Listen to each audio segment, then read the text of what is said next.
This is a Louie T Network exclusive. Hey, either you're outside or you're in the lab room. Draft Zone.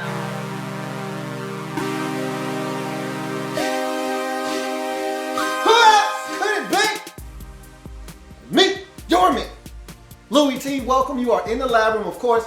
I'm your host, Lou. Thank you for joining me on the 2016 NFL Draft Wrap-Up Series, where I aim to break down all 32 teams in the National Football League's 2016 NFL Draft using our baseball grading scale: single, double, triple, home run. There are no strikeouts here in the Draft Wrap-Up Series, because we cannot tell how these players are going to pan out. And I don't want to discount any of these young men before they get their chance in the National Football League. And so, we'll get a score for each and every single player, add it up, get an aggregate by dividing by the number of selections, which will then yield us a final grade overall for that team's draft. Move on to the next team in the series that will be picked by you. That's right, you, the viewers out there, are gonna select the next team up in the series by simply doing one thing: leaving a comment in the comment section and being the first one to do so with two components: the team you wanna see next and the phrase next. Don't care how you word it, as long as that team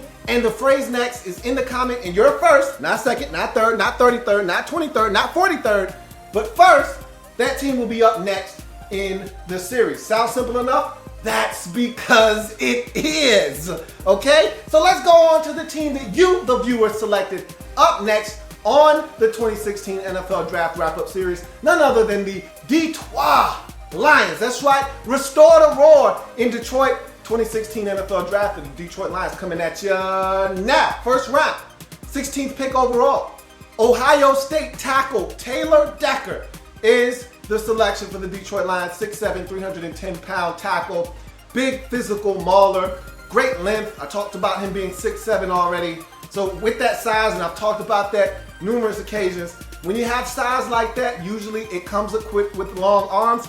No difference here. 34-inch arms. They're really like 33 3/4 inches long, but who's counting? 34 inches long is hella long and plenty long to get the job done out at left tackle in this league.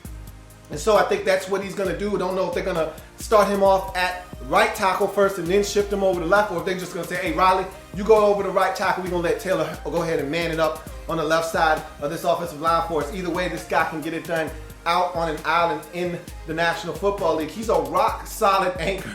I can't tell you how many times I'm watching tape on this guy, and he's just standing there. He's not moving. And you can't even really see the defender because he's so big. He's engulfing him, but there's a defender on the other side of him, and he's not moving. It's like he's just standing there casually, but he's got a guy in front of him, and he's just stonewalling him, and he's not moving anywhere. He's a rock solid anchor over there on the left side of the offensive line. Generates movement in the run game is the next pro. This is a guy that Ezekiel Elliott and J.T. Barrett continuously ran behind in that Ohio State offense. A lot of the yards gained by Ezekiel Elliott came either via a huge block by this young man here, Taylor Decker, or Nick Van Nett, who was also drafted in the NFL this season in the 2016 NFL Draft. And so you see these tight ends, or in this case, Taylor Decker, opening up some gaping avenues and holes for Ezekiel Elliott to run behind, and he took advantage of those holes. So he does generate movement,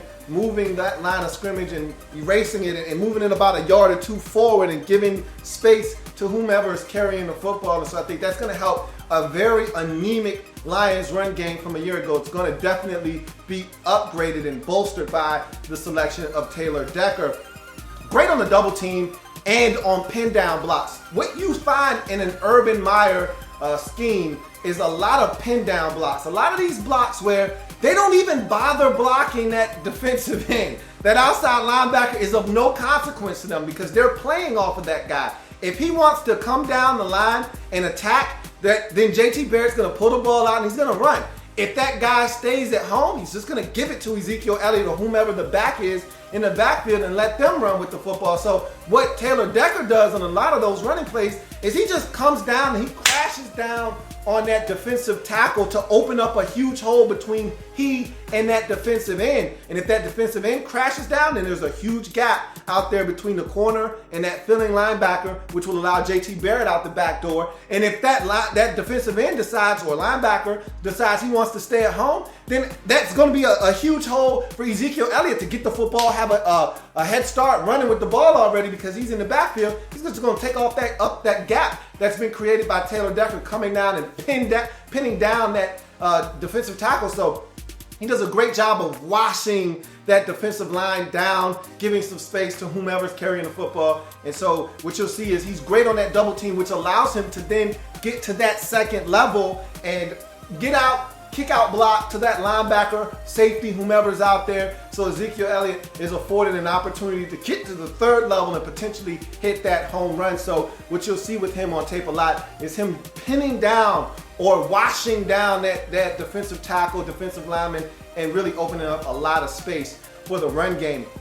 And the last pro for me with him is probably my favorite pro with most offensive linemen, especially this guy, mean for no reason, okay? That's my last pro. This guy's he's just nasty and physical, and he doesn't care. Too many times I saw on tape where he's just throwing guys on the ground, looking at them, or he's throwing a guy down and then pancaking him, a little extra syrup on top of that pancake, or he's throwing a guy down at the end of the play, and then a teammate wants to come in. Hey, man, get off my teammate. He gets a little shove, man. Get your little ass out of here. I love it, man. Want more of it, man. Gotta have that. I like my offensive linemen with a little bit of an edge, okay? Nice guys don't finish first. They finish last down in the trenches. You gotta have a little mean streak. Look, when the play's over, when the game's over, you can shake hands, switch jerseys, do whatever you wanna do, man. But in between those white lines, when they blow those whistles and it's time to go, I need you to have a switch that you can turn on and be a little physical and nasty with a little extra on the end. And you get that from Taylor Decker 9 times out of 10. You go to his cons. When he loses, it's usually when he's hand fighting. So my advice to him at the next level, don't hand fight with anybody, man. And what I mean by that is when he gets here and that defensive lineman or outside linebacker, whomever he's blocking comes and they want to do all of this stuff and here, he just needs to stay out of that, man. Either throw that out of the way or you say, all right, man, you go ahead. You gonna hand fight, you can do that by yourself. I'm not getting into that because what they usually do is their hands are quicker than his.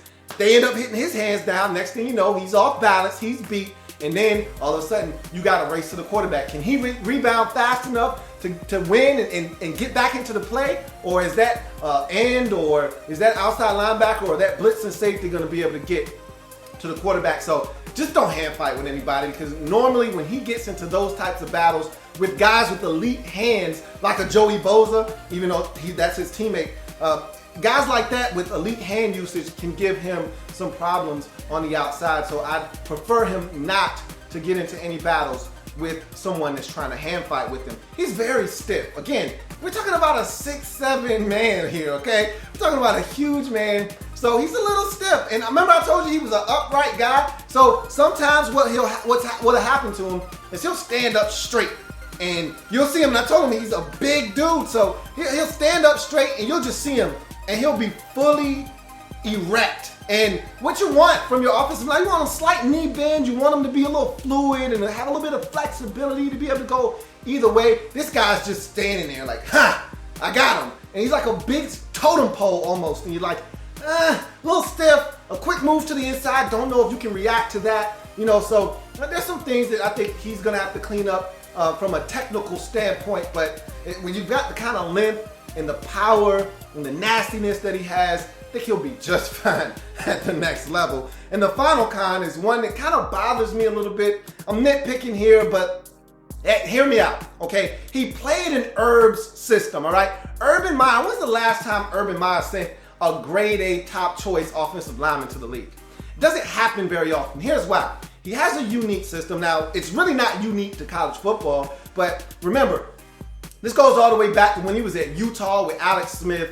This is a system that is tested, it's battle tested, and it stands the test of time with Urban Meyer. Has had success at Utah, at Florida, of course, and now at Ohio State, the Ohio State University. And so what you'll find with offensive linemen that come out of these spread offenses, that's kind of a tough transition because what you see on tape with Taylor Decker a lot of times is he's not even blocking the man in front of him, especially on run plays. He's not even concerned with that guy in front of him, which you're not going to find that to be the case a lot of times at the next level. You're going to have to block the guy that's actually standing in front of you, and you're going to need to drive him off the football. Now, again, blocking is blocking for the most part. If you can get your hands with the right placement and drive a guy, use proper leverage and all of that stuff, you should be able to block the guy that's in front of you. But still, there are going to be some concepts and some things he's going to be asked to do that he had no idea how to do because he never did it and was never asked to do it at Ohio State in Urban Meyer's system. So I think there is going to be a little bit of a transition for him in terms of certain schemes and certain things they're going to ask him to do. But at the end of the day, this guy's an athlete. He's a big, physical, strong man with long arms that's going to allow him to be just fine at the next level. In the first round, 310-pound, 6'7" tackle Taylor Decker out of the Ohio State University is hit high. He's hit deep.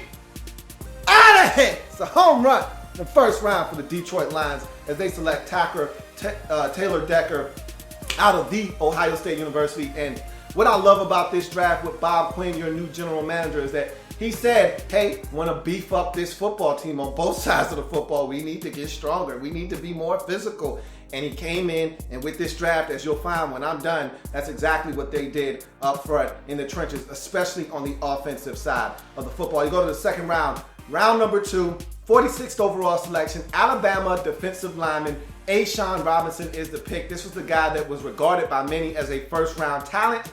I was not one of them. I thought he was a second rounder, and I think this is a great spot for him. Let's talk about what he brings to the table. 6'4", 307 pounds, long-limbed physical presence up front is what A'Shawn Robinson is to me. A guy that you don't see getting pushed around very often, very stout at the point of attack, athletic for his size. That's the next pro. Here's a guy that can move really well for a 307-pound man, and you'll see that if you put on certain tapes, you will see this guy exhibit some traits that you're like, wow, that kind of blows you away. You take a step back and say, man, that guy has some athleticism to him. And so there's some things he does on the field where it's going to make you say, hey, I want to see more of that. I want to see you do that on a more consistent basis. Very athletic for his size. Good lateral quickness. And I think the best example that I can give you of him and his lateral quickness is when they run these twists and stunts at Alabama with him and Jaron Reed on the interior of that defensive line.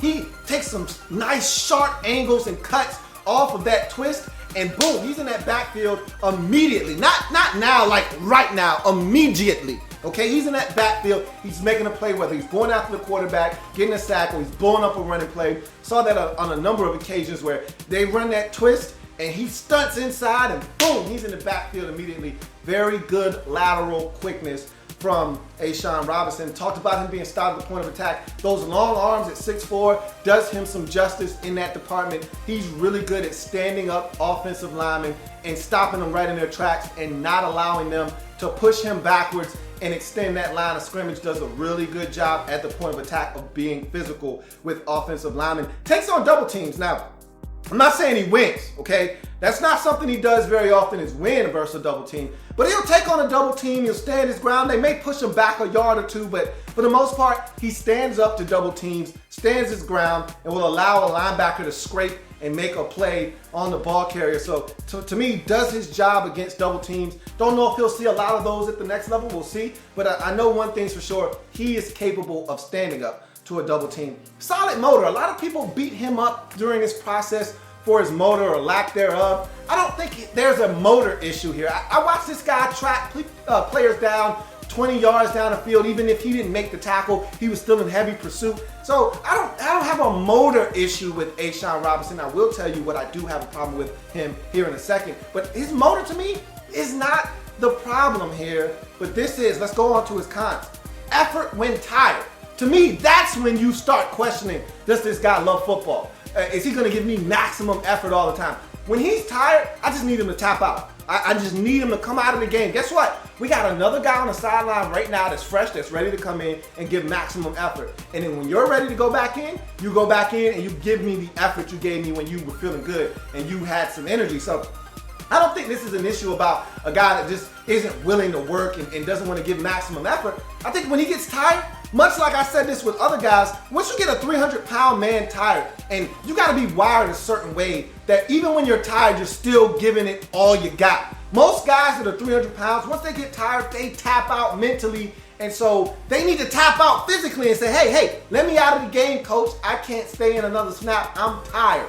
Okay, and I think he's one of those guys that, despite being dead tired, he still stays in the game, but he's not giving the type of effort that you want to put on tape for others to see, because it looks like a guy that's not giving maximum effort, which really he isn't, but he's tired, and I think that's why he's not giving the effort that we're used to seeing from him. Meager collegiate production is the next con. Here's a guy that he didn't. This is why I didn't think he was a first round pick. I thought he was more of a second round selection, is because I didn't see this guy impacting the game. You look at his numbers don't stand out at you. I watched the tape, and a lot of what he does doesn't show up. And again, when you're talking about defensive linemen, it's not all about numbers. It's about the impact you have on the game. Sometimes what defensive linemen do can't really be measured by stats.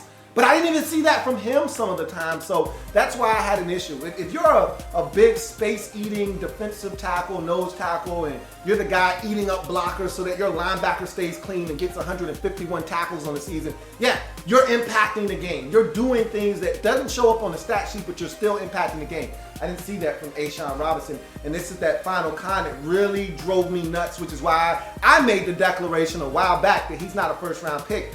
Be more impactful. Do more, because you can do more, okay? We all heard of the old adage, too much is given, much is expected, all right? All right, so this is a guy with a lot of talent, all right? You've been given a lot of talent here, bro. Go out and use it. I want to see him do more. And if you want to see a first round A'Shawn Robinson, go put on the LSU tape. I dare you to go put on the LSU tape from 2015 and tell me that he's not a first round talent. Now you want to see second round A'Shawn Robinson, go put on all the rest of the tapes. That Mississippi State game from 2015, that's first round A'Shawn Robinson as well. We'll put on the rest of those tapes though. Put the LSU tape on. He's blowing up plays in the backfield. He's getting to the quarterback. He blocks an extra point.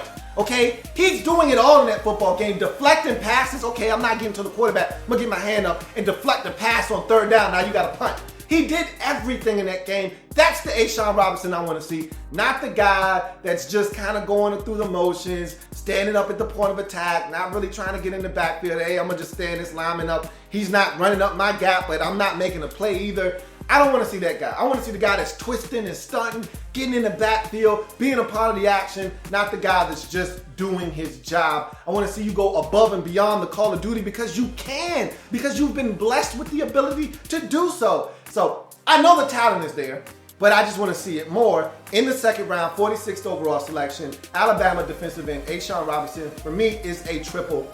I would have loved to have given this guy a home run. I think this is great value actually where you got him. But at the same time, I need more consistency out of him.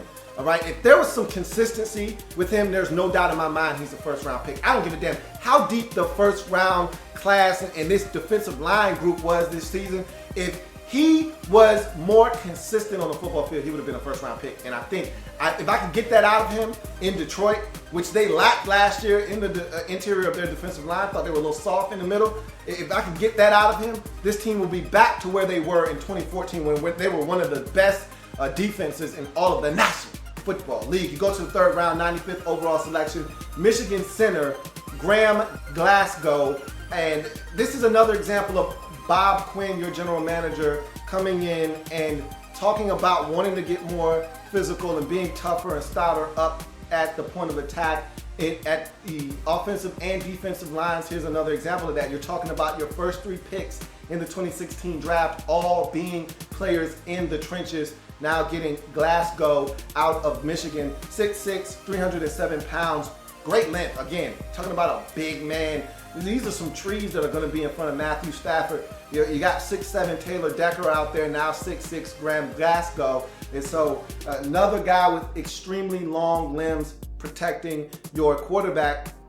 Head on a swivel when no one is there to block. And a lot of times what you'll find with these centers is when they are blocking and they snap the football and they look up and there's nobody there to block, they kind of fall asleep behind the wheel. And I talked about that with Max Turk needing to be more aware. That's something that really annoys me with centers sometimes is, okay, so there's no work. You don't necessarily need to go looking for work, but I need you to be on alert, okay? You don't necessarily have to go looking for work, but you need to be on alert that someone could be green dogging and coming on a late delayed blitz, or someone could be running a twist or stunt from another angle, and so they haven't come yet. But if you're just looking this way and you fall asleep behind the wheel and they're running a stunt from that side, guess what? He's looping around and now you're late. He's already gotten by you. It's too late. Now you got to hold or your quarterback's going down on the ground. So I saw that with Max Turk, but I didn't see that with Graham Gasco. And here's why. Because what he does is when he snaps the football, if there's no one to block, he uses those go-go gadget arms that I just talked about. He extends them like this. And now he's got coverage everywhere and he's looking around, head on a swivel. I need to see what's going on at all times. So if someone tries to sneak him from this way or sneak him from that way, he's got coverage on both sides. I like that about Graham Glasgow. And so he's got adequate movement skills. They're not great, okay? They're not gonna blow you away. When he pulls, it's a little slow. He's one of those dudes that the running back's behind, and at some point he just pushes him like, okay, get out the way. All right, he's one of those guys, but it's adequate enough to get out to the second level and do damage down the field. Walls off defenders. He's a guy that, again, not gonna be the fastest to get to the second level, not gonna be the fastest from snap to set, not gonna be extremely quick doing that either. But what he will do is he will get up and he will wall off a defender. He's not generating a lot of movement per se in the run game, but he is going to wall off a defender and give a definitive path to the person carrying the football to know, hey, this is how you need to cut off on my block. So I do respect the fact that he does at least get in the way and wall off defenders from the ball carrier. He's good on a double team.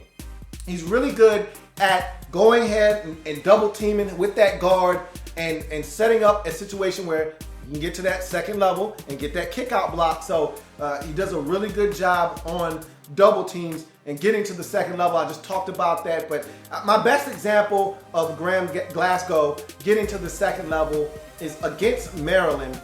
They're struggling offensively in this game. It's 6-0. We're like in the third quarter, and they run a screen, and he gets to the second level, and he's out and running. He double teams to start off the play, and they let the guy go. He takes off to the second level. The running back catches the football, and out there is Graham Glasgow leading the way. He cuts a defender, a safety that's trying to get the angle on the running back. That's the kick out block that gives the running back the space he needs to get up the sideline, dive for the pylon on about a 45-yard touchdown run on a screen. That's what you get from Graham Glasgow. He can get up the field and get to the second level and be an effective blocker down the field.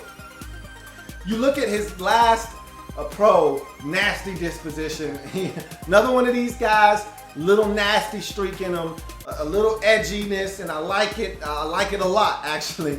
And so, again, Bob Quinn talked about being more physical and tougher and nastier in the trenches. Here's another guy that's going to provide you with exactly that kind of mindset up in front of your quarterback and in the running game. You go to his cons.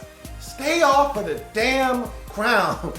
Graham Glasgow is on the ground way too much for me, and it's sickening. I can't stand when offensive linemen are either being thrown on the ground, which is a no-no, or you're on the ground and you're not pancaking somebody, or you're not cutting somebody. If you don't have a reason to be on the ground, then you shouldn't be on the ground. This guy's on the ground way too often for me. And yes, when you're a center, there's a lot of trash around your feet. You know, there are other guys. There's a guy to your left, a guy to your right. There's defensive linemen. There's a lot of stuff and traffic going around, but I need you to keep your feet. This guy is always on the ground, and it doesn't seem to matter whether he's 5 yards off the line of scrimmage, or he's at the line of scrimmage, or he's 10 yards down the line of scrimmage, or he's 3 yards away. It doesn't really matter. He's on the ground, it seems like, all the damn time. Stay on your feet, man. Damn, you can't help me. 9 times out of 10, you can't help me on the ground. He's too high. He's 6'6". And again, the tendency with big, tall offensive linemen is to stand straight up, especially when you're tired. Stand straight up out of your stance, exposing the chest and the numbers. Those linemen across from you are going to be able to get their hands up under your pads, and they're going to win the leverage battle, which is not something that is conducive to being successful at the next level, which leads me to my final 2 cons. He gets bulldozed, and he has no lateral agility. he gets bulldozed because he's high. And when you're high, that's what happens. Your pad level is way too high. You lose the leverage battle. You get driven back into the quarterback. No lateral agility. This isn't a guy that's going to be able to win. If a guy comes with some quickness or they run a quick twist and stunt and he wasn't expecting it, he's not going to win there. If a guy comes with a quick swim move off the snap, he's not going to win there. He's not a guy with great lateral agility to recover when he's slightly beaten. If he's not in position to block and he gets beaten, there's no recovery because there's no lateral agility with Graham Glasgow. But in the third round, 95th pick overall, center Graham Glasgow for me is a double. He's a guy that to me can do a number of things for this Detroit Lions football team, and they need help just about everywhere on that offensive line, and he's going to come in and help solidify that offensive line for the Detroit Lions in the third round. You go to their fourth round selection, 111th overall pick. Safety out of Southern Utah, Miles Killebrew is the pick, and this is a guy that Mike Mayock has been drooling over for quite some time. Big physical, hard-hitting safety, intimidator, but very athletic and explosive as well. Didn't see it a lot on tape. I've already broken him down on the Draft Prospects 101 series, so I'm not going to do that here. But what I will say is he does bring an element of physicality to the football field, and is going to bring that to this Detroit Lions football team. And if he's utilized correctly, and to be honest with you, I don't really know what that means with him, because when I watched him on tape, I was confused. I know what he is as an in-the-box safety. My question is, with all that speed, I can't use you in coverage? I can't get anything out of you in coverage? I'm not sure, but this guy's explosive and he's got some speed to burn. So I'd like to think that I should be able to use you in coverage, but if not, at worst, you got a guy that can come down and drop the hammer in the box. And if he can do nothing else, he can do that. And he can go sideline to sideline around the line of scrimmage. So worst case scenario, you can use this guy around the box as an 8th defender, drop him down in some cover 3 sets where he's buzzing underneath those hook routes and he's coming underneath those slants and getting into the flats on those running backs. He can at least do that. So in the fourth round, 111th pick, safety out of Southern Utah, Miles Killebrew for me is another double for the Detroit Lions. I was not enamored with what he brought to the table from a prospect perspective. Let's see how they use him. I absolutely love Terrell Austin, and if anybody can get the most out of this kid, it'd be Terrell Austin. So we'll see what happens with him in the fourth round. You go to the fifth round, 151st pick overall, Washington State guard Joe Dahl is the selection. 6'4", 304 pounds, good footwork. Is the first pro up with this guy. And it's funny because at Washington State, they throw the football a ton. Mike Leach's air raid attack is a lot, and I mean a lot of passing. So he does a really good job of, in his sets, just using good footwork. I can't tell you how many times he'd take a bunch of steps before he made contact with the defensive lineman, because the defensive lineman is lined up so wide and the splits are so wide that he's kind of just shuffling in his stance, and really good footwork. I mean, he was mirroring guys beautifully, and when contact was made, he was in a great position to be able to stand up to whatever was coming his way because he has really good footwork. Uses good blocking angles, and when you're not the greatest athlete in the world, you got to have every trick in the trade and every tool that you can pull out, and this is something that he'll do. If he knows that this is going to be a quick hitting play, whether it's a little draw or something, or it's a screen, or it's a bubble screen to the outside, what he'll do is he'll invite his guy up the field, all right? And then once the play happens, that lineman will try to then turn and get back into the play, and he goes, oh, no you don't, and he turns around, and then he walls them off. So uses great angles. So you let a guy up the field, the play goes behind them, they try to turn around and make a play, and then you wall them off. No you don't. And so he uses really good angles. That's a nice little trick. Let a guy up the field and then turn around, wall him off, seal him out of the play. He does that, to me, very, very well. Handles twists and stunts extremely efficiently. There were a number of times where, especially against like Oregon, I watched him against Stanford, where they're running these twists and these stunts, and he's not allowing them to get into the backfield, and he's picking it up, and it's effortless. He'll pick up that defensive end, and then that end will twist inside, and that D tackle will come outside, and he'll be waiting on him. Okay, pass him off, and here's the next guy coming, and he picks him up, and he doesn't get bulled back. He doesn't bow, he doesn't move. It's easy, it's effortless, it's clean. He does a really good job of picking up those twists and stunts. Can get to the second level. He's not a guy, I said he wasn't the greatest athlete in the world, but he's no stiff either. He can move, he can pick him up and put him down, and he can get to the second level, and I saw him do that a number of times to make me feel comfortable enough in saying that this guy can get to the next level. Competes and fights, man. This guy fights as Washington Redskins ex-head coach Joe Gibbs always used to say, this guy fights his guts out, okay? I watched him compete, man, and just fight and give everything he had. There were a number of times where I looked at Joe Dahl and I said, man, you are overmatched out there, man. At 6'4", you don't seem like you have pretty long arms. And the Oregon game is where it really stood out for me. I'm watching him trying to protect, and they put DeForest Buckner out there. I'm like, come on, don't do this to him. And DeForest Buckner, we all know this guy's like 6'7". He's got vines for arms. He's strong as an ox. And DeForest Buckner was just giving him work. I mean, absolutely destroying Joe Dahl. But what Joe Dahl would not do is he would not give in. Okay, so you're pushing me back. Okay, so we started at the 20, and I'm back at the 17, and I'm arching my back as far as it could go, and I'm trying to dig my heels in and not give any more ground.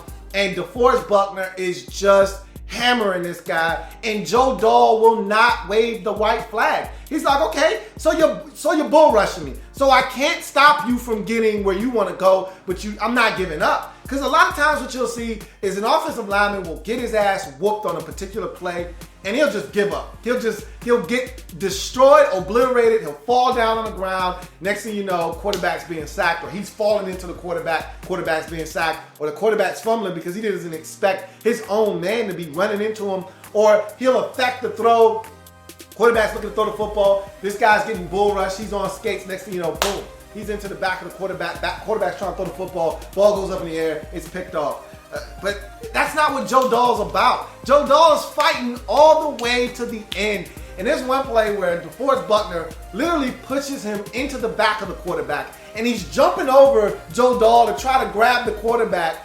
And Joe Dahl is fighting tooth and nail, doing everything he can to try to keep him off the quarterback. And he succeeds. DeForest Buckner actually touches the helmet of his quarterback, but he can't grab him because Joe Dahl isn't allowing him. He's not waving that white flag. He's fighting, he's competing, and the quarterback ultimately gets away but gets sacked anyway, but not by DeForest Buckner. So that's what I mean by he fights and competes, man. This guy's going to give you everything he's got on every individual snap, and there's something to be said about that, and I love that about Joe Dahl. I saw him fighting DeForest Buckner the best he could, even though he came to that fight with a fork and a spork. And DeForest Buckner had a couple of Uzis and he was ready to spray. He still gave it all he had, man. And so I can respect that about Joe Dahl. You go to his cons, he doesn't use his length well. And it's funny because I just assumed at 6'4" he didn't have long arms. I said, you can't play tackle at the next, and that's actually one of his cons is you can't play tackle at the next level because you don't have long enough arms. That's not true. Joe Dahl has 33-inch arms. That's plenty long. That's actually longer than the average for a guy his size. So that's actually pretty good size arms. He just doesn't use them well, okay? And when you watch him, I talked about him being a guy with good footwork, but his hands, they're always here. He's got that whole kangaroo thing going where the arms, the alligator arm thing where those arms don't really extend out like you want them to. He lets guys get into his body too close instead of him being out here and extending those arms a little bit. And I don't want you to overextend, but I don't want you to let guys get into your body either. That's what happens when you don't extend your arms out, is you allow guys to get into your body. And what the results to that is this last con right here. Put on skates repeatedly. Talked about DeForest Buckner really revving it up and giving him fits and some trouble. Same thing happened against Stanford. They were just, the Stanford guys, what you gotta know, Stanford just has a bunch of meatheads. They don't have guys with a bunch of fluid moves and gonna spin and all of that stuff. They got guys that are just gonna ram their head into a brick wall on every snap. So they're coming with just straight bull rushes, every single passing down. And they were really taking Joe Dahl for a ride, putting him on skates. He was on hot coals with no socks or shoes on. It was bad, but like I said, Joe Dahl's a fighter. He's not gonna give up. But because his hands don't extend and he lets guys get into his body, your end result is you're in the lap of your own quarterback. So he's got to tighten it up. But to me, he's a guard. He's not playing tackle, so I don't think that's going to be that big of an issue. And I like him at guard because he's gritty, he's tough, he's nasty, he's physical. Hey, you drafted a center, you drafted a tackle, now you drafted a guard. What does that say about what the direction of this team is going to be moving forward? You gotta love it. In the 5th round, 151st pick, Washington State guard Joe Dahl for me is another solid selection here by Bob Quinn as he continues to shape and mold this offensive line. If these guys aren't starting, they're coming in and they're going to force the issue. They're going to compete and they're going to make this football team better. I can see these guys that you've drafted starting in year 1 of their NFL careers. You go to the 5th round again, 169th pick overall. Georgia Southern linebacker Antoine Williams is the selection, 6'3", 245 pounds. Nicely proportioned athlete. He's got an NFL body. And when you look at guys like this, you say, man, he looks like a football player. He looks the part of an NFL linebacker. Not one of these 227 pounders. Not one of these 200, and oh, by the way, some of those guys are extremely physical, just like Antoine Williams is. But he looks the part of an NFL linebacker. 245, 6'3".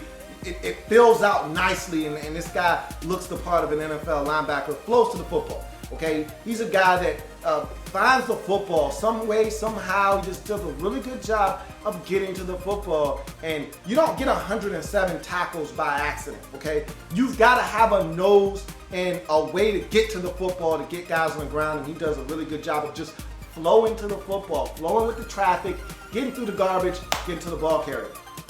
Good closing speed.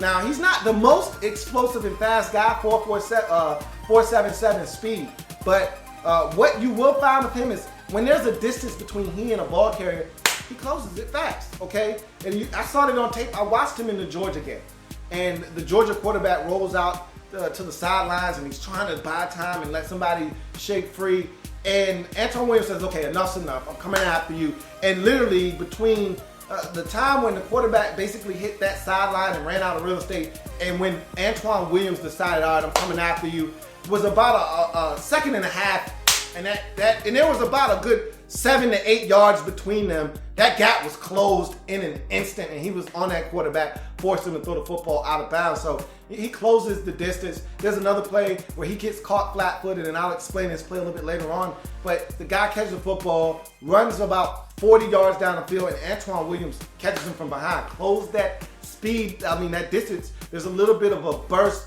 when it's a ball carrier between he and Antoine Williams. That distance closes because he's got really good closing speed. Physical football player, man. He plays the game with a level of physicality that you like out of your linebacker. And my best example of this is in the Georgia game that I watched. They run a jet sweep with a receiver. His last name's McKenzie. Really fast guy, little small guy, probably running a sub 4.4. Guy's got some wheels on him. And they run a jet sweep in the first quarter. Guy gets immediately to the edge, outruns Antoine Williams because he wasn't expecting the jet sweep. He breaks a tackle, gets in the end zone, about a 27-yard touchdown run. Beautiful play. Okay, so they come back with that same exact look.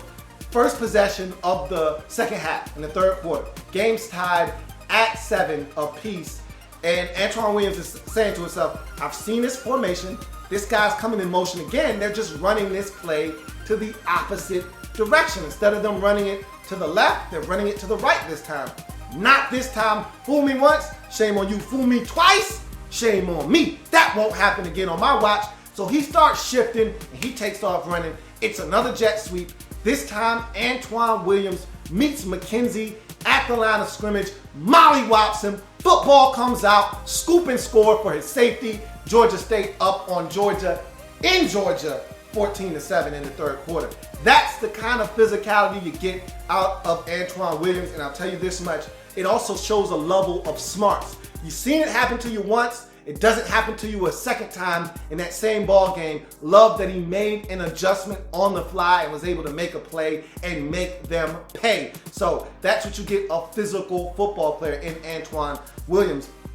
Tackles well. Talked about 107 tackles. Led the Georgia State football team defensively with 107 tackles. So this guy finds the football, gets guys on the ground. He can drop into coverage as well. And with that athleticism that I'm talking about, he does a really good job. Now, sometimes he can get a little grabby and his footwork isn't the best. And he can fall asleep behind the wheel at times, and I'll talk about that here in a second. But he's comfortable out in space, and he's a good enough athlete to be able to drop into coverage and won't be a liability for you. And so I think that's something else you can add to the number of things that Antoine Williams brings when he's on the football field. You go to his cons, he's raw. I think he's still learning the nuances of being a linebacker. Not to say that he played wide receiver or running back and he's making a conversion and a switch, but you can just tell there's some things that he's still learning how to cover and how to do. And one of them, I'll give you an example. They're playing against La Monroe, okay? Louisiana Monroe, and he's out over the slot on a wide receiver, and he didn't move his feet at all. I mean, he literally, I don't know if he was sitting on a route, he was expecting something, but he literally let the receiver eat up his cushion, which was about 7 yards, eats his cushion up, he steps on his toes, and he blows right by him, even leaving. Takes off. That was the play that I was talking about where he had to run a guy down 40 yards, close that space. I talked about the closing speed that he has. Guy smokes him, runs right by him. Quarterback lays it out there. Receiver runs under the football, goes and catches it, and he's running for about a 60-yard play, but Williams tracks him down from behind right around the 8 or 9 yard line. But he just stood there, and he didn't do anything. He didn't move his feet. He didn't get ready to go or nothing. So he's still kind of feeling out the process of certain things that you need to have instinctually as a linebacker. But I think there's a lot of upside here with him in the way that his body is configured and some of the things that he's able to do. There's a lot of raw materials here for a good football player. You just got to mold this guy to the player that you want him to be. He needs to do a better job of stacking and shedding. I don't think he does a great job of that yet. There was a run by Sony Michel in the Georgia game where I thought he could have stopped that run from being a 27-yard run by simply stacking and shedding a little bit better, but he didn't. He got rolled right out of the play, and Sony Michel was able to cut off that block and get up the field and get about 27 yards on a run that I thought should have been stopped for about 8, maybe 9 yards max. So I think he can do a better job of stacking and shedding. Right now, I don't think he does a great job with that, and I didn't see him doing a great job of that in the La Monroe game either. Trust your eyes is the final con. Trust your eyes, man. I mean, he's one of these guys, the biggest knock on him right now is he lacks instincts. I won't say he lacks instincts, it's just he doesn't trust his eyes all the time. He sees what's going on, but he's not sure. He's a little indecisive, and because of that, he'll be a step behind sometimes. Just trust your eyes and go. Shoot your gun, man.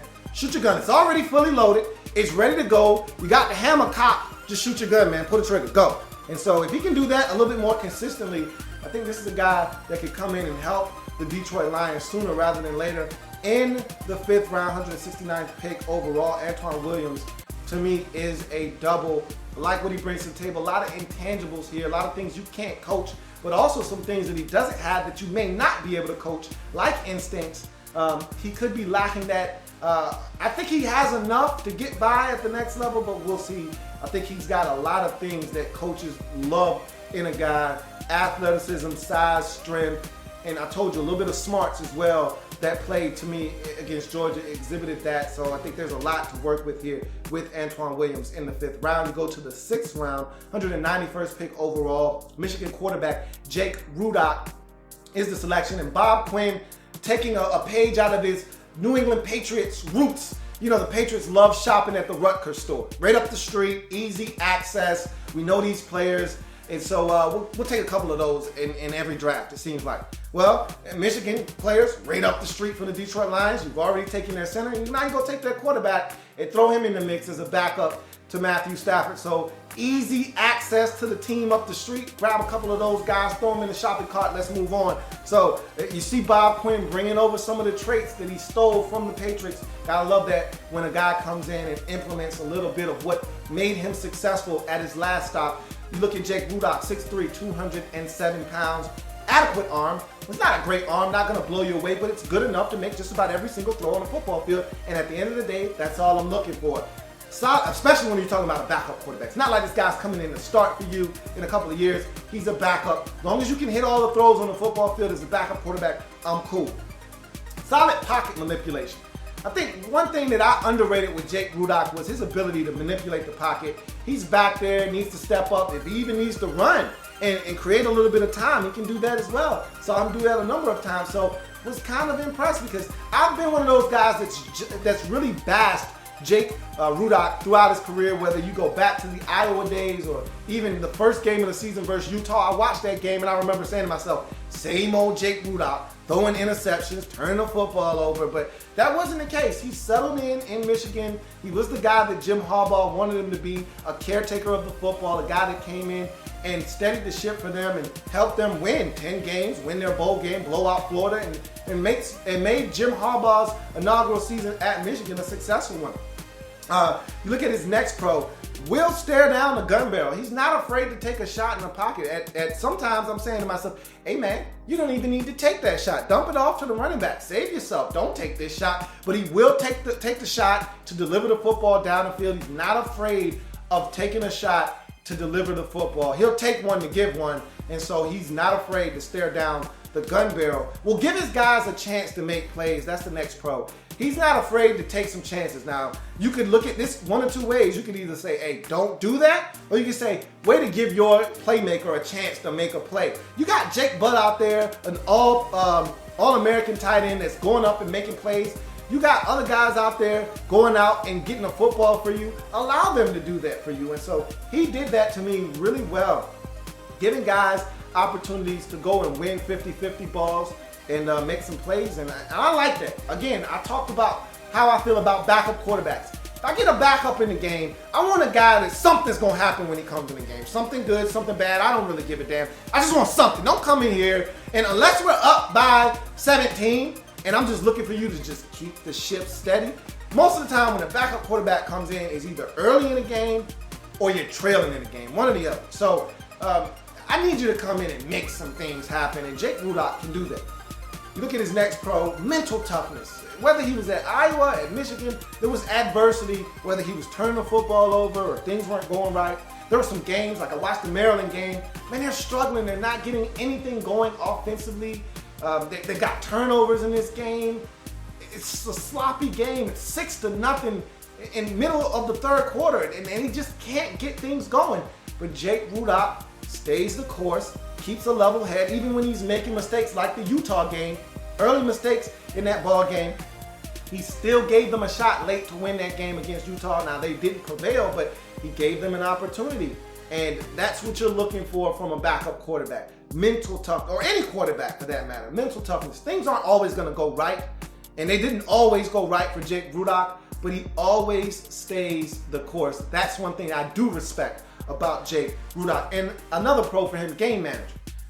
He's not a guy that you necessarily want to come in and take over a ball game. Okay, you're not asking Jake Rudock to throw it 42 times. They didn't ask him to do that at Michigan. I wouldn't advise anybody to ask Jake Rudock to throw it 42 times. But again, he can come in, steady the ship, be a game manager if need be. Like I said, he'll take some risks, and I like that. But also, I just need you to turn around, hand the football off. And then off of that, I need you to play action fake and drive it down the field. I need you to make this throw on 3rd and 7 to this tight end in a tight window and throw him open and get this first down. I need you to manage this game. He did that beautifully at Michigan, and I think that's something that you can rely on him to do potentially at the next level for this Lions football team. And the last pro is he's a better than average athlete. He's a better athlete than people give him credit for. I watched him run around, and I'm like, damn, Jake, that's not bad, bro. Especially one play stuck out to me like a sore thumb. He ran against Florida in the bowl game for a big game, like cut back a couple of times against the grain for about a good, 19-yard gain. I'm like, okay, look at you, Jake Rudock. But the one that did it for me was against Maryland. 4th and 3. Okay, it's 4th down, first of all. This guy takes the football, cuts it back, outruns a couple of defenders, and picks up about 24 yards on a run on like 4th and 3. And I'm like, wait a minute, you can do that, Jake? You can do that? Jake's like, I can do that, man. Like, people be disrespecting my athleticism. I'm white, yeah, I'm white, but I ain't got 2 left feet, man. It's not like you asking me to dance or something, man. I'm running, I can run. Respect Jake Rudock's athleticism is basically what I'm trying to say to you, man. Guy can run a lot better, can move a lot better than people give him credit for. Cons, he's inaccurate deep. A lot of times, this guy had open receivers down the field, and he just flat out missed. And it was very frustrating because in the NFL especially, you don't get a lot of opportunities to hit the deep ball, man. If it shows up, you need to hit it. And he would miss the deep ball. Very frustrating. He's inaccurate deep. That's something he needs to clean up in order to succeed at the next level. Poor decision making under duress is the next con, and that's the one that I struggle with Jake Rudock the most, is when he's under a little bit of pressure, he'll just throw the football up and grab. Like, oh, I don't want it, hot potato, get rid of it. And that's how you throw picks. And I need him to be a little bit more judicious with the football in terms of throwing it up. I need you to be a lot more smart with the football, especially when you don't have anything. A sack is better than a turnover any day of the week. If we got to punt the football. But do not, under any circumstance, just throw the football up and say, hey, hope somebody in the same jersey color as me is around when I throw this one up because I'm about to take a sack and I don't want to. Don't do that. And sometimes you'll get that from Jake Rudock. Needs more touch on the underneath throws.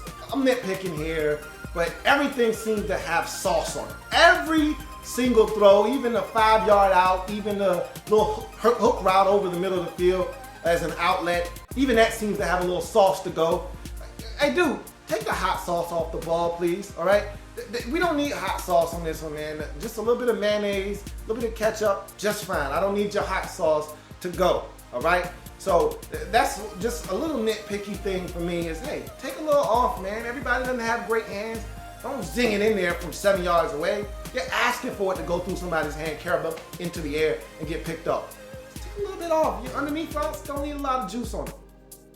That's Jake Rudock in a nutshell. 6th round pick, 191st pick, quarterback out of Michigan. Jake Rudock for me is another double. I mean, a very consistent draft so far turned in by Bob Quinn, your general manager. You go to the 6th round again, 202nd pick overall, Penn State defensive lineman Anthony Zettel is the selection. 6'4", 277 pounds. Quick off the snap is the first pro. And this is a guy that just wreaks havoc with quickness and aggressiveness up front, and I absolutely love his game. And I talk about every draft class that there's a guy that sticks out above the rest, and it's normally the later round guys, because for the most part, the first half of the draft is all guys that you've seen before and that you've watched very adeptly. And Anthony Zettel wasn't a guy that I focused on that much at Penn State. I probably was watching more of Carl Nassib and even to a certain extent the other defensive tackle, Austin Johnson, out there. But to be honest with you, I haven't watched a lot of Penn State football. But Anthony Zettel, he just jumped off the screen at me watching tape. It's almost hard to not notice him, which I'm also asking myself, how did you not notice this guy when you did watch Penn State football? Because he's so out there with the things that he does and his explosiveness and his quickness and how disruptive he is. How did I not notice him before? I don't know. But he's got active hands as well. That's the next pro. His hand usage is just out of this world. Now I will say, he does need to rein it in a bit. Like, sometimes it's an exercise in futility. He's just flailing his arms and doing all, like with Joey Bosa, when he uses his hands, and his hands are just as active, are Anthony Zettel's, but Bosa has a plan in mind. Like, okay, I'm gonna swim move this way, quick up the field, and get into the backfield. Well, I'm gonna swim down this way and then rip, and get into the backfield. You know what I mean? Swim here, rip. Like there's a plan. Like Anthony Zettel is like, I'm just gonna throw my hands and I'm gonna see what happens. If I can get this guy off balance and get him out of the way, then so be it. If not, then I'll just hand fight in place and stay where I'm at and not gain any ground, but I'll just be here in the way. So, active hands, though, I love it. I absolutely love Anthony Zetto, and I love his active hands as well. Aggressive at the point of attack. He's not just stout at the point of, he's aggressive at the point of attack. Like, it's not good enough for him to just be stout at the point of attack. It's just like A'Shawn Robinson, not just good enough to just stand at the line of scrimmage and stalemate with the offensive guard. Oh, hell no. That's not good enough for Anthony Zetto. I want into this backfield. I want to penetrate and get to the other side of the line of scrimmage.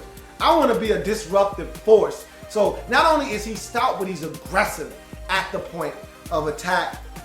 Disruptive penetrator is the next pro, and that's probably my favorite pro with Anthony Zetto, is that he just wants to get to the other side of the line of scrimmage. Whether he makes the play or not is of no consequence at all. He's just looking to get on the other side of the line of scrimmage and bust some things up. So if the running back thinks he's running up this gap, no. You're not coming this way, man. I'm about to take your guard, run him 3 yards into the backfield, and change your mind. And then you're going to turn around, you're going to see Carl Nassib, or you're going to see Austin Johnson, and all of a sudden this play's a 2-yard loss because you tried to run to my side and I wasn't having it. Okay? That's what you get out of him.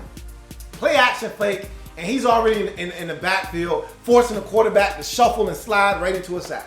Or shuffle and slide, now he's not looking down the field, eyeballs are looking to the rush. All of a sudden now, there's a meeting of the minds at the quarterback and everybody's getting a piece of this sack. So there's just a lot to like with Anthony Zetto. He's just active, man. He's just doing a bunch of stuff, being a disruptive force up front. Non-stop motor. When he's on the field, he's a non-stop ball of energy, okay? Now, how long can he do that for? I don't know.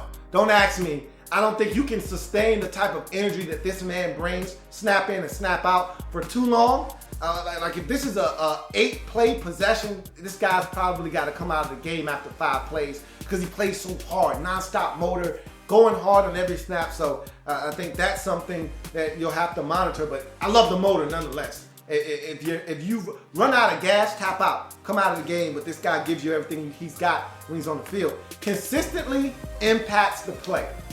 And to me, that is something that I can't state enough. Because with a guy like A'Shawn Robinson, I don't feel like he impacts the play enough. He's a guy with all the talent in the world, but doesn't impact the play enough to me. With Anthony Zetto, this guy finds ways to impact the play, whether it's just being a penetrator and getting to the other side of the line of scrimmage and blowing the play up, knifing into the backfield and making the play himself, or like he did against, and I want to say it was Buffalo.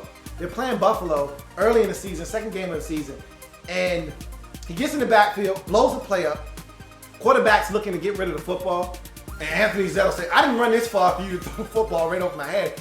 Puts his hands up, deflects the ball. Carl Nassib, who was also in heavy pursuit of the quarterback, says, oh, look what I just found. A deflection, picks it off. Now you have Penn State 1st and 10 from about the 12-yard line, because Carl Nassib just picked off a pass that Anthony Zetto deflected into the air. That's what you get out of Anthony Zetto. Non-stop harassment of individual plays, which is something that I am a huge fan of, and I love that that's the kind of thing that he brings to the table. So I think there's a lot to like with Anthony Zetto. You go to his cons, however. Now, he gets blown up by aggressive double teams, and what I mean by aggressive double teams is that when you have a guy and you have 2 offensive linemen that come off the ball and make a concerted effort to just say, all right, we about to blow some stuff up.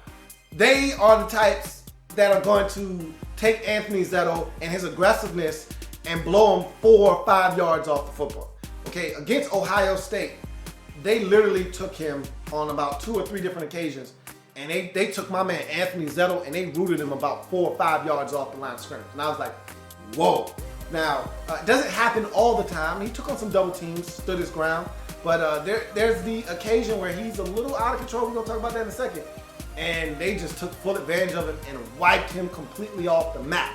So that's something that I'd like to see him just stand his ground against some double teams. Don't try to be extra. Don't try to do the whole hand fighting thing, spinning and all of that nonsense. Just stand your ground against these double teams and don't give up as much real estate in the run game there.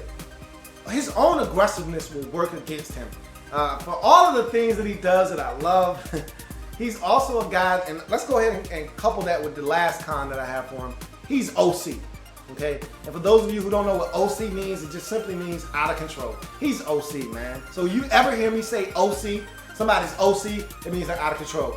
This guy will go up the field and he'll come off the ball, hand fight, rip, and next thing you know, he's 3 yards in the backfield, but the running play's coming right into your gap, right where you vacated, and you're up the field now, they're coming right where you just vacated, and all of a sudden, now there's a 7-yard run there because you're not there. And so you'll get that from time to time with Anthony Zettel, where he's just over aggressive. But I say this all the time. I'd much rather have a guy that I got to scale back the aggressiveness with than a guy that I got to beg and plead to be more aggressive with. Don't give me the guy that's sleepy on the field, that's ready to take a nap. Give him a pillow and a blanket and he'll go to sleep right on the football field. Don't give me that guy. I want the guy that just drunk a bunch of Red Bulls, that's knocking back coffee, no dose, and he's drinking 5-hour energy and he's climbing on walls. I want that guy because I can calm him down eventually. He'll come down from his sugar rush, all right? I can calm him down. I can't wake the dude up that's over here knocking back NyQuil. I can't wake him up. He's going to sleep whether I want him to or not. Sleep waits for no man, okay? So give me the guy that's over aggressive. And so I'll take Anthony Zettel every day of the week. In the 6th round, 202nd pick overall, Penn State defensive lineman Anthony Zettel for me is a triple, man. I absolutely love this guy. I love his tape. I told you every draft I have one of these players that I absolutely fall in love with their game, and Anthony Zettel was that guy for me with this particular draft for the Detroit Lions. Hope he makes their squad. I expect him to make their squad, and I expect him to have an impact on this football team where I thought they really struggled on the interior of this defensive line. I think he can be a quick presence for them up front to help penetrate onto the other side of the line of scrimmage. You go to the next 6th round pick, 210th overall, Baylor long snapper Jimmy Landis is the pick. Really don't have much for you here. If we're talking about a long snapper, I'm not a fan of drafting punters and kickers and long snappers, especially long snappers. I mean, I get it. When you draft a punter or kicker in the 6th or 7th round, you see a guy, you like him, you identify him, you say, all right, I want to make sure I get him, nobody else does. But, I mean, how many teams are drafting long snappers? I mean, really, you see that once every 2 or 3 years. It's rare. I mean, I'm pretty sure if they don't take Jimmy Landis, and I could be wrong here, I can't confirm nor deny this, but if they don't take Jimmy Landis and they let him be an undrafted free agent, I'm pretty sure that they can call him up and say, we want to sign you, and they would have still got Jimmy Landis after the draft was over. But either way, they spent the pick on him in the 6th round and get themselves a long snapper. Here's a pretty good long snapper. I heard he's not a guy that's very athletic nor physical, so I don't know if he's going to be a great tackler or not, but at the end of the day, he's a long snapper. What do you want me to do? In the 6th round, 210th pick overall, Baylor long snapper Jimmy Landis for me is a single. He's a long snapper, folks. He's a long snapper. You go to the 7th round and the final pick in this 10-player Detroit Lions draft, 236th overall, running back out of Washington, Dwayne Washington is the pick. 6'2", 226-pound back, long upright runner. You know what I'm about to say. You already know what I'm about to say. I love me some upright runners. That's my favorite type of back. Give me the dude that's 6'1", 6'2", 6'3", in the rare case, 6'4", like a Derrick Henry. That's just big and physical and upright, and I love it. Long as you know how to run behind your pads. Give me the Eric Dickersons. Give me the Adrian Petersons of the world. Give me those dudes, man. The Arian Fosters, they look so graceful running upright with that upright running style, man. Give me the Chris Warrens of the world, man. Give me those guys all day long. I'll take them. A lot of upright running back. Here's another one of those dudes. Long strider. And that's generally what you get with the long upright runners when they got some speed to burn, is they got long strides, man. Don't even look like they running fast. They're like gazelles. They just got these long, beautiful, effortless strides, and they just running by guys. And he's another one of those dudes. Speaking of which, explosive speed and burst. Explosive. You can't teach speed. Either you got it or you don't. Speed! Either you got it or you don't. He does.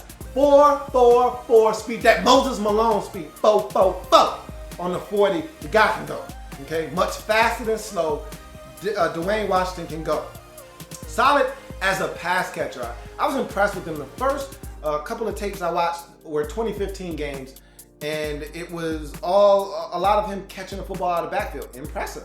Go to the 2014 tape, not so much. I mean, caught the football, but he did drop it a little bit. But I'm more concerned with what he did last, which was in 2015. He caught the football very well. And I think that's something that will help him try to make a team at the next level, because I think he has some things that you can't coach, and he has some things that translate well to the next level. There's some things that he doesn't have, and I'll talk about that a little bit later on, but I love the fact that he can catch the football out of the backfield, because if nothing else, he can serve as a third down back for someone. Solid as a pass catcher leads to this next pro. Mismatch as a vertical threat out of the backfield. Now, one of the games I watched, I want to say it was Arizona, don't quote me on that though, in 2015, gets up the sideline on a wheel route and absolutely smokes the linebacker. And I told you the guy's got explosive speed and burst. Runs right past the linebacker like he was standing still, and the quarterback laid it out there beautifully. He goes under the football, catches it, takes off, touchdown from about 60 yards out. It's gorgeous. It's what this guy can bring to the table. And I think he can do that on some vertical routes up the field. Whether you motion him, he goes into the slot and runs a seam route, or you leave him in the backfield and goes out, fakes like he's running a little flare route, and then boom, up the field. I mean, I love it. I think this guy can win on those type of routes vertically up the field with his speed out of the backfield. You're not going to have many linebackers or safeties that's going to be able to keep pace with this guy and his explosiveness. Solid in pass pro. This was the thing that caught me off guard, because I didn't expect this. Even though he's a big guy, 6'2", 226, I didn't expect him to be solid in pass pro. He was sticking his nose in some guy's chest and doing a really good job of keeping the quarterback clean out. Quarterback still got sacked, but it wasn't his fault. It wasn't his fault. It wasn't his problem.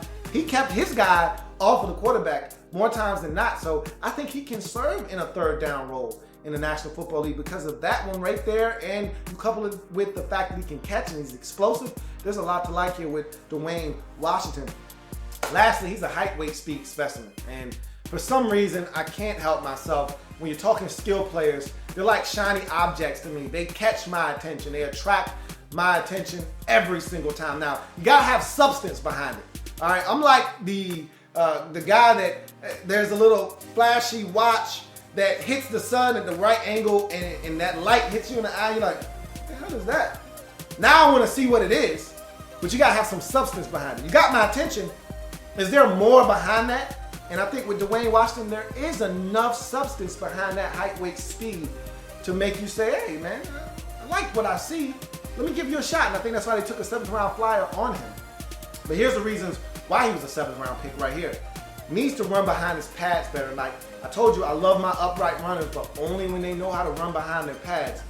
He doesn't run behind his pads as effectively as I would like him to. A lot of jumping in the air, a lot of him running up the back of his offensive lineman, a lot of him being up high and not lowering the pad level, so he's taking some unnecessary shots. Not a fan of that. He needs to run behind his pad level a lot better. Hampered by injuries in 2015, missed 4 games, including the final 3 games of the season. So that's something that really hampered him in 2015. The production was not there in 2015 at all. And so I always want to see guys ascending as they go to the next level. You start out in your freshman year, if you're lucky enough to hit the field there. If not, that sophomore year, you get some playing time, get your feet wet. That junior season, you really need to start coming on. And that last year you're there, you know, whether it's your junior season or your senior season or your redshirt junior season or your redshirt sophomore season or your redshirt senior season, whatever the case may be, you need to have your best season of your career. You need to be ascending as you head to the next level. He's not doing that because he was injured. So that's a problem for me. Hopefully that's not going to be something that hampers him at the next level. And finally, this is my biggest problem with Dwayne Washington, is that he lacks the natural feel for the running back position. Like, he doesn't know when and where to cut, and he's running up the back of his lineman. He lacks patience. Sometimes you got to let things develop. If you're looking for that cutback, well, guess what? It's not there because you're moving too fast. Let your lineman set up your blocks for you, and then you can make that cutback. But when you want to be anxious, over anxious, and you want to hit the hole before it even develops, you're going to end up running into the back of your offensive lineman. And that play that could have popped out the backside with your speed and been a 60-yard touchdown run, it's only a 2-yard gain because you ran into the back of your lineman before he could even open up that hole for you. So He's got a lot of things. I don't think he has great agility. He's one of these upright guys that runs really fast in a straight line, but he has to really bog it down to change direction. So agility isn't his best attribute. I think he has some vision. I don't think his vision is great. So I just don't think he has that natural feel you're looking for out of a running back. But that being said, I think he can catch the football. I think he can run really, really fast in a straight line. I think he can protect the quarterback on third down. Smells like a third down back to me. And so in the 7th round, 236 pick overall, Washington running back Dwayne Washington, for me, is a double. Love the speed, height, weight, speed specimen flyer that's being taken here in the 7th round. This team doesn't really need a running back, but why not? The guy has a lot of things that you could use on your football team, so why not? Like the pick. Let's see if he's able to crack this Detroit Lions roster. So that's the Detroit Lions 2016 NFL Draft in a nutshell. Let's go through their selections quickly and give them their grade. In the 1st round, Taylor Decker was a home run. In the 2nd round, A'Shawn Robinson was a triple. So that's 7. In the 3rd round, Graham Glasgow was a double. In the 4th round, Miles Killebrew was a double as well. So that puts you at 11. In the 5th round, Joe Dahl was a double as well. So that puts you at 13. Gives you a double bonus, makes that 15. In the 5th round, Georgia Southern linebacker Antoine Williams with another double. So that gives you 15 plus a doubles bonus, gives you 17. Jake Rudock, quarterback out of Michigan, in the 6th round, another double, gives you another double on top of that, which gives you 21. You go to Anthony Zettel in the 6th round, Penn State defensive lineman. He's a triple, puts you at 24. Jimmy Landis, long snapper out of Baylor, in the 6th round, gives you a single, puts you at 25. And then you go to your 7th round selection. Washington running back Dwayne Washington is a double to round out the draft, which gives you another double for a double bonus. It gives you a grand total of 29 divided by 10. It's a 2.9 draft for the Detroit Lions. Almost made it to a triple, just missed it. Jimmy Landis, he pretty much messed it up for you. But nonetheless, an impressive first opening act for GM Bob Quinn in Detroit. You see the theme here. Let's get bigger, stronger, physical, more tough up in the trenches. And so he's done that with this draft class, getting 2 defensive linemen and 3 offensive linemen. Love this draft for the Lions. Let's see how they apply these players to their roster. That's the Detroit Lions and their 2016 NFL Draft. And that's the 2016 NFL Draft wrap-up of the Detroit Lions. It happens in the National Football League. Weather people, we cover it all here in the lab room. Come back and join me as I continue to break down everything and everything. The National Football League. Who's next? I'll be waiting. Bart Scott. Can't wait. See you next time. There's plenty more where that came from. While you're here, subscribe to the channel. If you want more Louie T, be sure to follow me on Twitter at InTheLabRoom, or you can like the Facebook page at In the Lab Room. That's In the Lab Room on Facebook and at In the Lab Room on Twitter. Don't forget, subscribe to the channel if you haven't already done so.